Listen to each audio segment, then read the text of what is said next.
smoking one of those little cigarettes without a filter, those Pall Mall cigarettes. He took a long draw on it and thumped it off in there and wiped his head, said, man, said, I've been putting in septic tanks 29 years and ain't never had nothing like this happen. So it's easy to be trying to go to the right spot and get in the wrong place. First of all, let me say it's an honor to work for the people of this state. It's an honor to work for the people of the Northern District.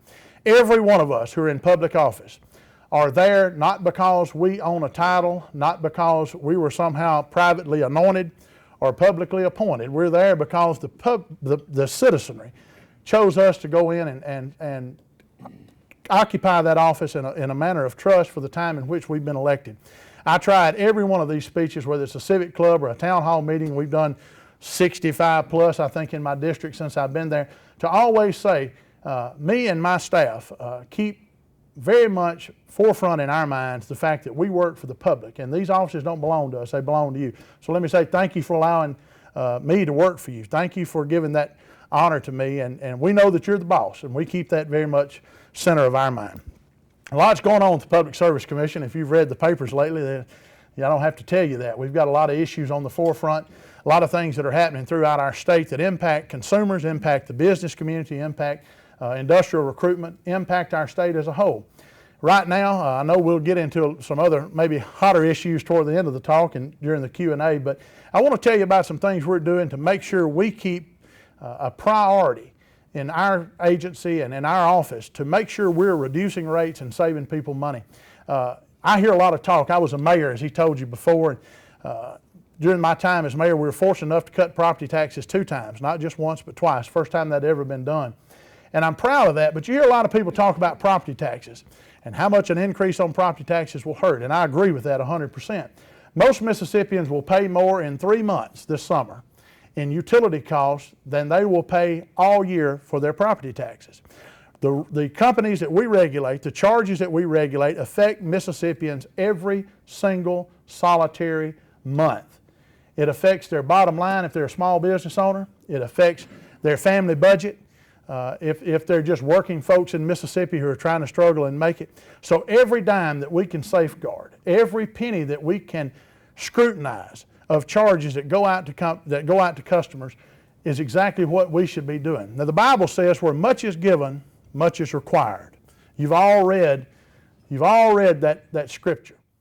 And I believe when you're given the benefit of no competition, and you've been given the benefit of selling a product that the public must have. Can you imagine in a Mississippi summer, can you imagine in one of these 100-degree days, we saying, well, our family budget's just a little bit too tight.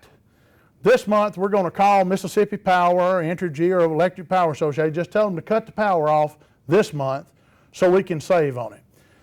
Imagine a small business owner throughout our state. Many of our small business owners who are forgotten, left out, not at the table. These small business owners who have to pay these bills and make a choice each month about their small business budget. They can't choose not to have power. They can't choose if they have operations related to natural gas. They can't choose not to have this utility service. And they can only get it from one provider. So where much is given, much must be required. And that's why I feel like that the strong stance that I've tried to take the last years that I've been on the commission is a stance not only I believe the people I represent would want, but also I think it's what's right for the people of this state. I would love to be the only guy in Lee County, Mississippi that you could buy your groceries from. I'd love to have that. I'd love if you wanted to have milk and bread, you had to come to my grocery store. And it didn't matter what my product was or what I charged, that would just be fine because you had to come to me. That is why it's important that the commission stay vigilant, stay totally affirmed in its commitment to bringing rates down, to fighting for every penny for customers throughout our state. And it's something that I'm not going to give up on as long as I'm on that commission because I think it's where the rubber meets the road. Again, most Mississippi families will pay more in the summer months for their power than they'll pay all year for property taxes. And I am just blown away by so-called conservative groups who continue to say that it's okay to raise people's power bills. It's okay to raise people's energy costs.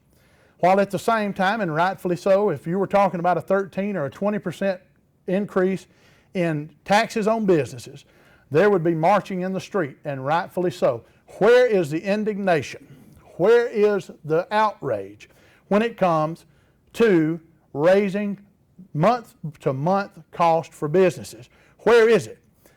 It's bumper sticker babble. When you hear people talk about, I'm pro-business and I'm conservative, but yet I'm hush-mouthed and lockjawed and gone mute when it comes to raising people's energy cost each month. Rick Bragg's one of my favorite authors. If you've never read any of his books, you ought to take a weekend and do that. He wrote a book called All Over But the Shouting. He gave a speech to the Alabama legislature as they were coming in a couple of years ago. The new legislature was coming in. And the title of that speech was Remember My People. And he talked about the families and the people in Alabama who are struggling to make ends meet. He talked about that lady at the Waffle House who's having to wipe a table right now and collect tips. And where is her voice in state government? Well, I would say, where is that lady's voice in state government? Where is that lady's voice when it comes to utility rates and increases? Where is the voice of the small business owners? Where is the voice of the people who are just struggling, who don't have a PAC, who don't have any high-powered lobbyists, who just are out there struggling day in and day out? Where is their voice? I feel like if I, as a commissioner, don't stand up for those people, they're not going to get stood up for in many cases. Not throwing off on one of my fellow commissioners, I'm talking about the people that I represent. Those are the folks who are forgotten. I remember when we were in the Kemper debate, and it's now $4.3 million, a guarantee of 260 jobs. If you do the math on that, that's $18,500,000 per job to create those permanent jobs. Time after time in these hearings, groups came up with letters, and some politicians took time out of their day to come over and ask us please to pass this thing. I got a letter from Governor Barber who said that it would be awful and outrageous if we didn't change our stance and approve that. Well, let me tell you what's awful and outrageous. What's awful and outrageous is a senior citizen on the coast having to split a pill in half because she can't afford to pay her power bill, so she has to try to make her medicine go a little further. What's outrageous and awful is small business owners who are being hurt.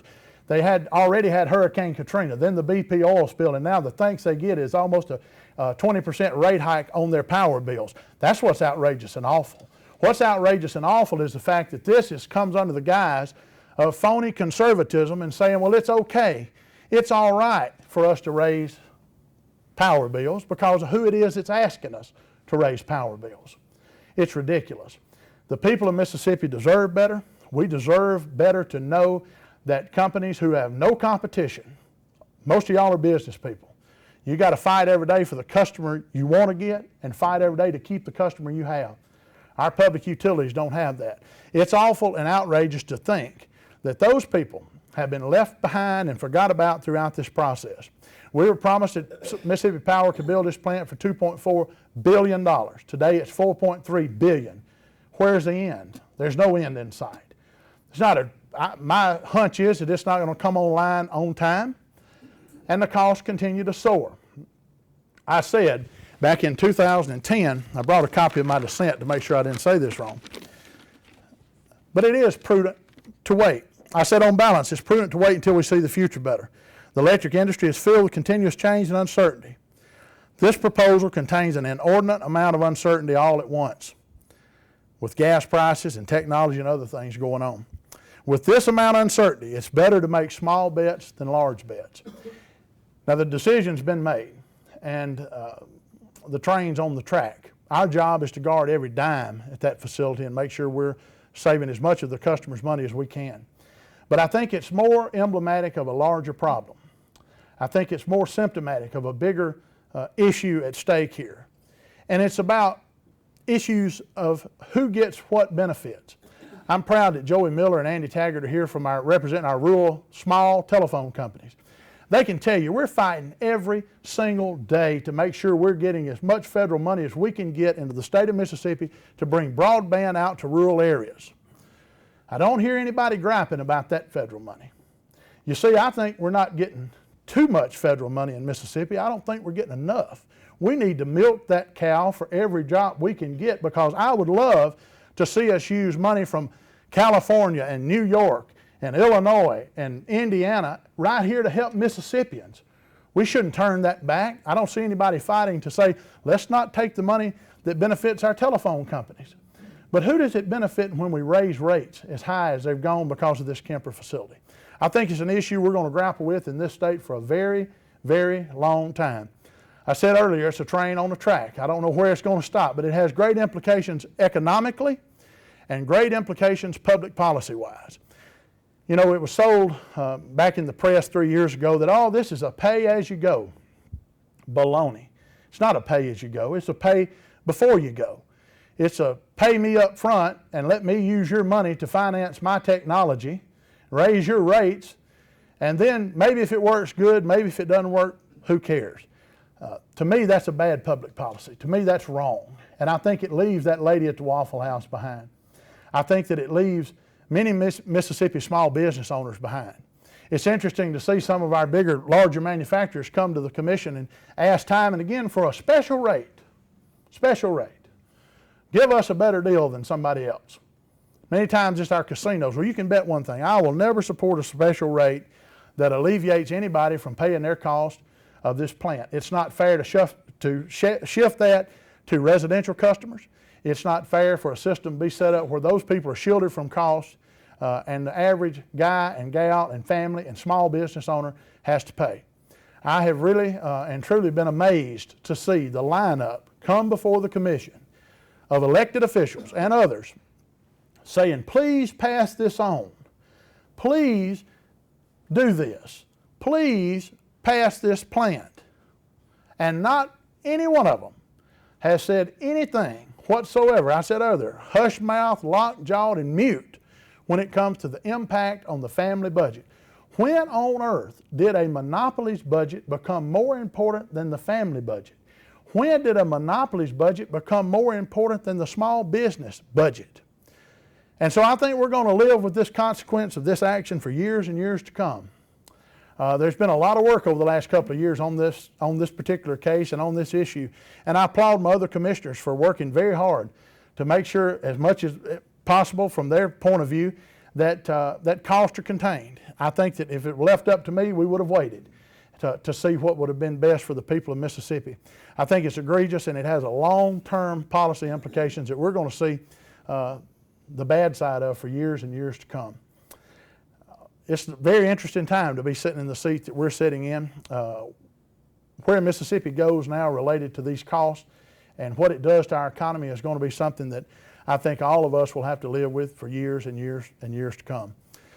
I said the last time that I was here a couple of years ago that these labels that get thrown around about pro-business, anti-business, you're not for the corporate world, you're anti-this, anti-that, they kind of go out the window at our agency.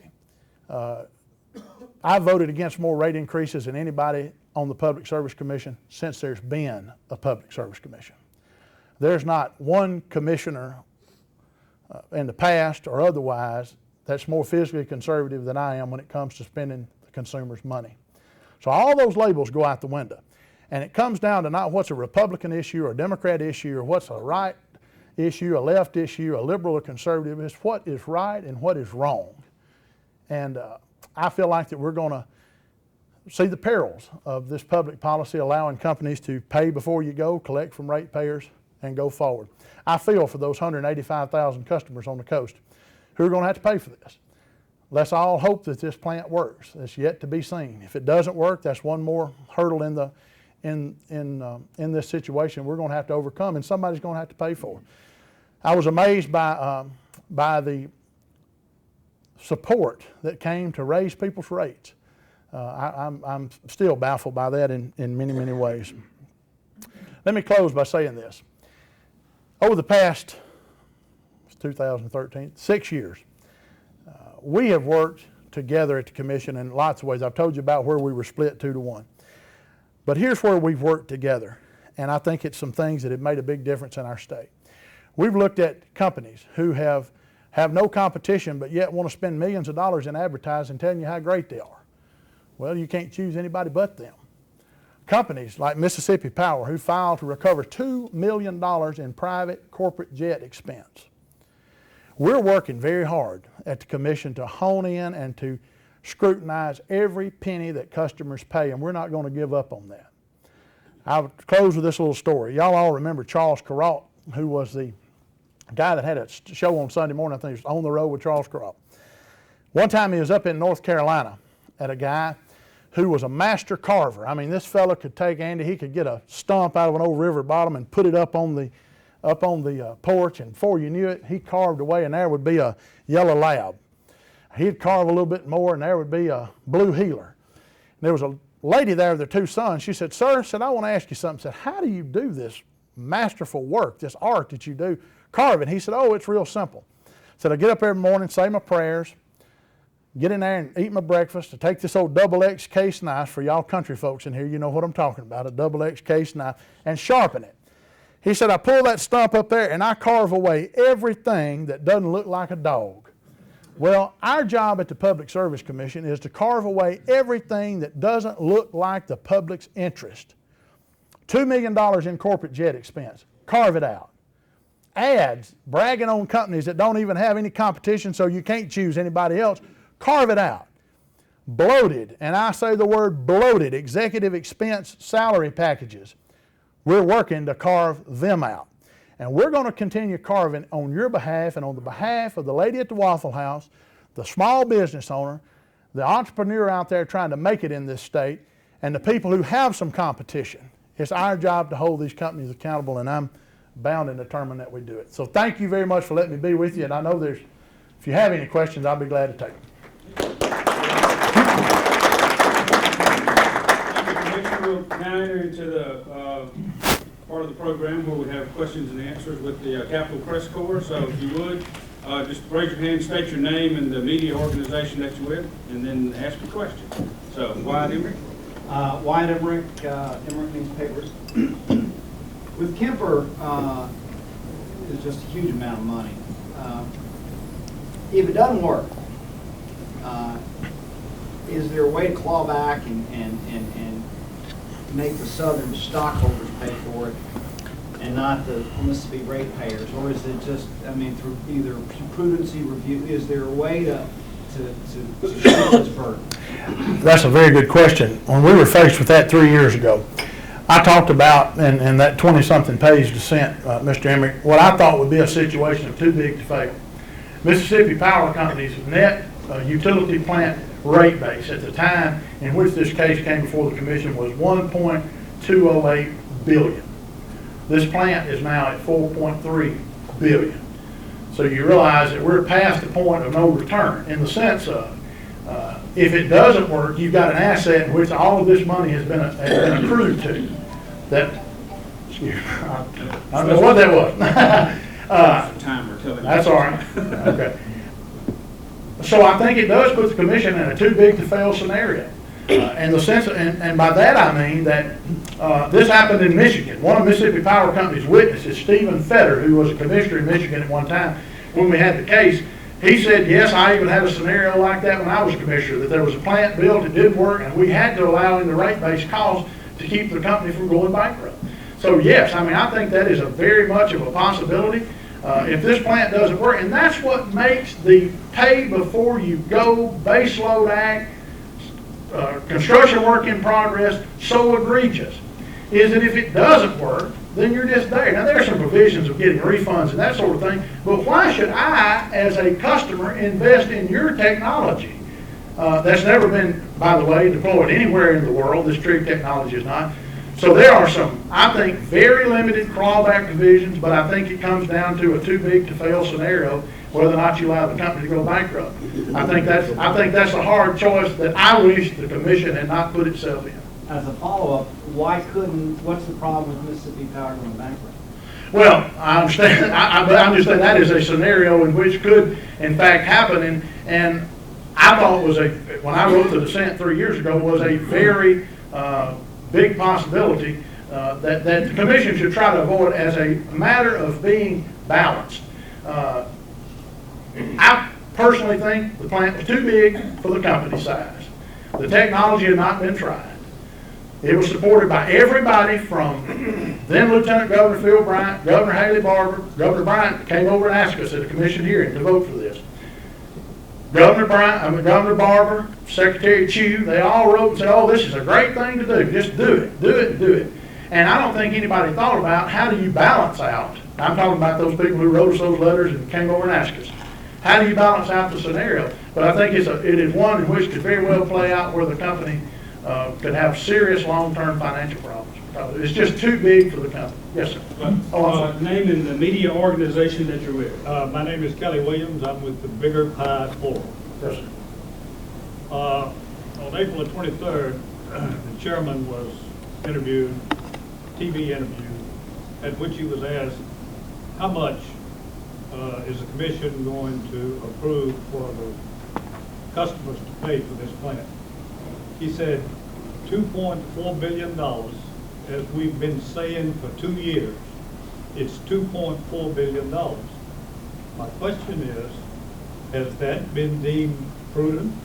Well, let me say this. I have great respect for my colleague, Commissioner Vance. We work together, and I respect him and Commissioner Posey immensely. We have to disagree from time to time, and I do that vigorously when we do. I can't speak for him, what his opinion or what his philosophy is on this. It's very clear that the first order that came out in April of 2010 limited the cost to $2.4 billion. The second order allowed it to go to $2.88 billion. So when he says that, and I'm not trying to be smart with you, it's just that that may be his philosophical view about it. The projected costs right now are $4.3 billion. There's not been a dime, one dime, not a dime of the cost deemed prudent yet. There's not been any of that. Those prudency hearings will come, but nothing has been deemed prudent yet. And in a way, personally, I think that there's some give and take on that. Sure, you might have looked at it earlier and said, this is not prudent, stop. The other part about it is, you're looking now at the entire project, whether it's a good thing or a bad thing. The problem with all this is the shifting of risk. And the risks are no longer with Southern Company and Mississippi Power, they're on the customers. And so this is the greatest, get this now, this is the greatest transfer of wealth in the state of Mississippi from customers to a monopoly in the history of the state. The greatest transfer of wealth. Where are these so-called conservative groups raising Cain about that? Yes, sir. But where does the commission's investigation stand into Mississippi Power about $366 million cost overrun last year? did everybody hear that question? Where does the commission's investigation stand related to the developments of the $366 million cost overrun from last year and then the additional $500 million? You know, I'll be honest with you, I thought it was mighty strange that on 1 week the plant gets a second green light, and the next time, magically, Mississippi Power Company finds this $366 million overrun. Commissioner Bentz is, of course, because he represents that district, is taking the lead on that. He's assigned a special investigator, Jay McKnight, to do interviews related to who knew what, when, and the documents that were obviously not turned over to the Public Service Commission once one of our attorneys had requested them. The other thing is that, of course, Ed Day is out as CEO of Mississippi Power Company. Also is Tommy Anderson. If any of you came to the hearings, Mr. Anderson was the chief witness for Mississippi Power Company, and the gentleman who said that he was confident the plant could be built for $2.4 billion. So there's definitely been a change of leadership, a change of guard at the company. We'll see where it goes from there, Clay. I mean, we'll see. Obviously, there's something we're still digging into. Yes, sir. Mr. Presley, back in late March and then into April, they passed the special purpose entity bond through the legislature, and it was signed by the governor. And I, for one, was surprised at the big majority in the votes that it passed. It seemed to pass with not too much controversy, but of course a lot has happened since that time with the cost overruns and the leaving of some key executives. My name is Ashby Cook with BiggerPie Forum. My question is, what is the state of political support for the Kemper plant now at this point versus where it was, say, 3 months ago? Well, let me say this. A lot of the people who came and asked us to pass this and were sending letters and begging and calling, we don't hear much from anymore. As I said, this is from President Obama's Secretary of Energy, writing and personally asked me to change my mind, to Governor Barber telling us if we didn't pass it, it would be awful and outrageous, to then Governor Bryant literally coming over in person asking at a commission hearing us to pass this. We hadn't heard much from it. I think that's a very interesting question is, do the people who initially supported it still support it? I just don't see how with a straight face somebody can say I'm a conservative, but I'm all right with raising your power bills 20%. That doesn't pass the straight face test with me. But personally, I have not heard from any of those folks since. Next question. Yes. Oh, I'm sorry. Yes, sir. I'm Emil Wilson. I'm with a number of groups filming for the Bigger Pie Forum, and maybe I'm just going to be the ridiculous 20-something radical in the room, but why are we still structuring a monopoly and not opening up for competition? That's a good question. And don't think I hadn't struggled with that over the past 6 years. I found in my time at the commission that many of our regulated monopolies, especially in the electric power sector, and this includes electric power co-ops that are owned by members, like to have their cake and eat it too. They want their monopoly status, but don't want any responsibility to the consuming public. And so it's something I don't know that we should look at again, just to be honest with you. If you want to have all the pleasures of an unregulated company, then you know what? Maybe you need some competition. And I think it's something that I think that Kemper and the other issues going on throughout the state may very well lead to that discussion. I know the previous commissions had looked at that, but sometimes there are things you ought to revisit. I'm not saying I've made up my mind either way, but it's definitely not something I think we should take off the table. Texas has done a pretty good job related to what they've done out there. Their rates are somewhat different, but their service providers are good, and the way the law is structured seems good. But you're going to have, you think you've had lobbyists lobbying for that $1 billion bond thing, you wait till you start talking about bringing in competition.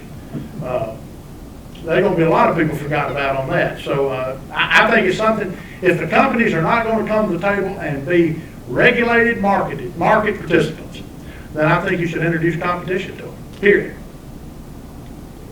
Other questions? Yes, sir, Wayne. Yes. I don't want to hog the question. When the certificate was issued, it was immediately litigated by Sierra Club. And then it was Hancock County upheld the certificate, and the Supreme Court reversed that. My question is this: given we're all worried about who's going to have to pay for this, Right. Doesn't Southern and Mississippi Power have some liability? In other words, don't the ratepayers have some out from the fact that Southern continued with construction while the certificate was still under litigation? Well, James Richardson's here. He'll remember when we were working on that dissent in that. I felt like that was the time to say stop until we know more. But that's where the prudency hearings are going to come in. Those are obvious questions that should come up in a prudency determination. Was there a point in time when everybody should have said, whoa? Or was there a point in time in which you should have looked at natural gas? That's something that we've got some Atmos Energy people here. It's not a day goes by we're not getting a request somebody want gas service because it's so cheap now. Was that not a better option? But the issue comes down to the trig technology, the central engine of this plant was owned by Kellogg, Brown & Root, and Southern Company. And so to get this experiment off the ground, they had to find somebody to pay for it. If it was such a wonderful idea, go to Wall Street and get the money. Go, and you can find investors. But no, unwillingly, little old ladies and small business owners got to be the investors. But all that, I think, is going to be part of the prudency determination. Yes, sir. Yeah, Carl Presley with Bigger Pie. Will the prudency hearings to discuss the issue just mentioned be open? For example, will it be the chance to explore why in 2010, when a number of things converged that said they should have been reevaluated, no construction had begun, that there was no real examination or analysis of the options any different than what had been done back in 2008? Well, I think that's a very good point. Yes, I believe that'll be open. Anybody who wants to participate can do so. One of the things that added insult to injury to this whole proposal, if you'll remember, was Mississippi Power Company filed the rate impacts to the customers as a confidential document with the commission. So they want to build this, but they don't want to tell you. I knew how much it was going to cost because I had the right to see it. But Mr. and Miss Smith down there paying for this thing had no right to see it. By an old antiquated rule that had been written by and for the utilities to protect this stuff. We got rid of that, thank God.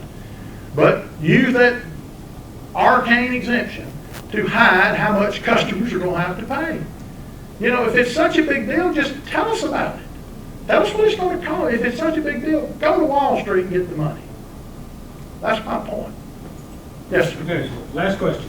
Well, this really is more of a beef that I have along those same lines. We've been trying at BiggerPie's and trying to get the natural gas price forecasts that were used back in the 09 time frame. And their forecasts that are now 4 years old, they're in no way proprietary or trade secrets, and yet they use that same confidential treatment as a way to keep them from the public view. We've been through court now for 9 months trying to get those documents. First of all, we have had those been filed past our new rule, they would have been totally treated separately. Now, the burden is on the company for making a confidential filing, meaning that before then, if XYZ utility filed something and said it was confidential, it was held confidential until a court said unseal it. Our new rule, because of Kemper, changes that, and one of our commission attorneys is the lead person to look at a document and see whether or not it meets the test for confidentiality. So we've shifted that burden. These were filed prior to then, obviously, and of course, I know we've been involved with some stuff in Hinds County Chancery Court related to y'all's request, and you know, I'm definitely for complying with the court. I wish they hadn't been filed that way, but luckily in the future that won't happen again. I don't see how that could, anything about that could be proprietary. Okay, Commissioner Presley, thank you. Thank you.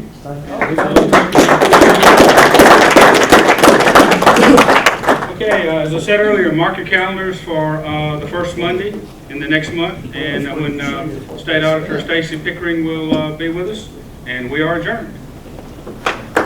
Well done.